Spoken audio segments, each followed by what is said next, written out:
séquence d'aujourd'hui, c'est pour répondre à quelques questions que j'ai eues sur notre page Facebook. Quelles sont les différentes parties d'un soutien-gorge? Donc je vais vous montrer ça, je vais vous expliquer et à quoi servent toutes ces parties. Alors pour vous montrer les différentes parties d'un soutien-gorge, je vais vous le montrer directement sur le doty que nous venons de recevoir en boutique. Alors sur un soutien-gorge, vous allez trouver la partie bonnet. La partie bonnet, c'est toute cette pièce qui est bien souvent en plusieurs coutures. Là en l'occurrence, ce modèle est avec 2 coutures.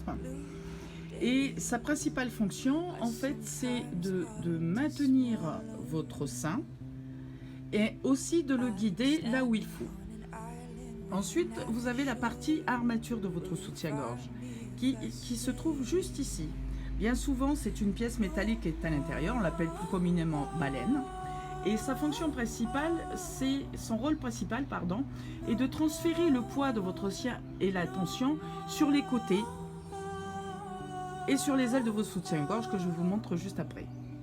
Alors les ailes d'un soutien-gorge, c'est cette partie-là, ce sont ces bandes, on les appelle aussi bandes de soutien-gorge. Et une fois que le poids de vos seins est transféré par les armatures, les ailes, ces 2 parties-là, doivent faire leur travail.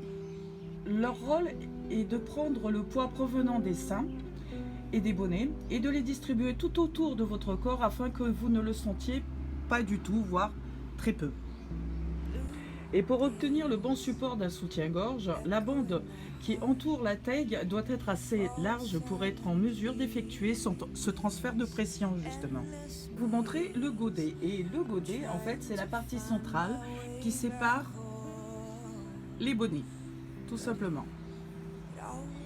Et la fonction du godet, c'est de couvrir l'espace qu'il y a entre vos seins. Donc il est important qu'il soit, quand vous faites des essayages, c'est de faire en sorte que ce dernier soit bien plaqué entre vos seins. Ensuite, comme beaucoup le savent, vous allez trouver les bretelles. Et sur les bretelles, vous allez trouver cette petite pièce qu'on appelle glisseur. Et ce glisseur permet justement le réglage de la hauteur de vos bretelles. Et la fonction des bretelles, c'est simplement de vous assurer que les bonnets qui se trouvent à l'avant comme les ailes restent bien en place sur votre corps. Elles ne sont pas du tout là pour supporter le poids de vos seins.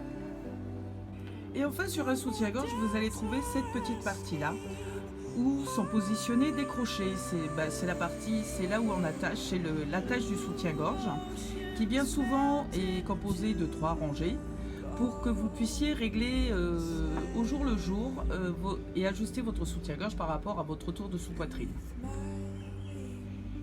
Et il faut savoir que la morphologie d'une femme peut changer du jour au lendemain et ça permet justement ce réglage. Un petit récap pour cette séquence. Donc vous allez trouver sur les différentes parties sur un soutien-gorge, vous avez la partie bonnet qui se trouve devant. Vous avez la partie armature qui se trouve juste sous les seins. Vous avez la partie aussi godet, plus communément appelée entre seins. Vous avez aussi la partie bretelle, juste là. Vous avez la partie glissière pour le réglage de vos bretelles. Les ailes qui se trouvent juste sur les côtés où la répartition du poids de vos seins doit se faire. Et la partie attache avec les crochets. Et ben voilà, la séquence elle est terminée. J'espère avoir répondu au maximum à plusieurs d'entre vous concernant les différentes parties que vous pouvez trouver sur un soutien-gorge. Donc vous avez d'autres questions, vous voulez des réponses, n'hésitez pas à me poser des questions directement sur Facebook, sur notre page ou sur notre page YouTube. Voilà, je vous dis à bientôt dans une prochaine séquence et puis n'hésitez surtout pas à partager et aimer.